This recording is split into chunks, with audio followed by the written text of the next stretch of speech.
Hello दोस्तों, स्वागत है आपका इंजीनियर्स वर्क क्लब में, जहां पे हम बात करते हैं कंपनी से quarterly results, stock market insights और कंपनी से जुड़ी हुई स्टॉक स्प्लिट और बोनस की खबरों के बारे में। आज हम बात करने वाले हैं पब्लिक सेक्टर के एक और bank central bank of India के क्वार्टर वन के रिजल्ट्स को। तो चलिए देखते हैं कैसा रहा है इनका क्वार्टर वन का रिजल्ट।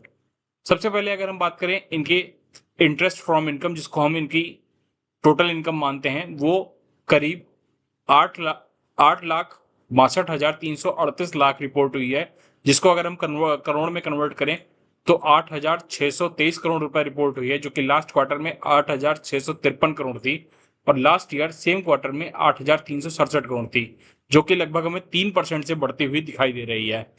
अगर हम इनके खर्चों की बात करें तो जिनके टोटल खर्चे रिपोर्ट हुए हैं वो 8,094 करोड़ के थे, जो कि लास्ट क्वार्टर में 8,459 करोड़ रहे हैं और लास्ट ईयर सेम क्वार्टर में 7,527 करोड़ रहे हैं। So quarter on quarter basis पे इनके खर्चे जरूर कम हुए हैं, but year on year basis पे ये हमें बढ़ते हुए दिखाई दे रहे हैं। अगर हम इनके नेट प्रॉफिट की बात करें, जो नेट प्रॉफिट इन्होंने रिपोर्ट किया है वो 1,260 करोड़ का रिपोर्ट किया है, जो कि लास्ट क्वार्टर में 1,042 करोड़ था और लास्ट ईयर 886 करोड़ था, जो कि लगभग हमें 30% से बढ़ता हुआ दिखाई दे रहा है। अगर हम इनके ईपीएस की बात करें तो लगभग ईपीएस इनका जो रिपोर्ट हुआ है वो 1 रुपया 42 पैसे का ईपीएस रिपोर्ट हुआ है, जो कि लास्ट ईयर सेम क्वार्टर में 1 रुपया 9 पैसे का था और लास्ट ईयर 1 रुपया 9 पैसे से जो बढ़कर 1 रुपया 42 पैसे हुआ है, इसमें लगभग हमें 30% की ग्रोथ दिखाई दे रही है। अगर हम इनके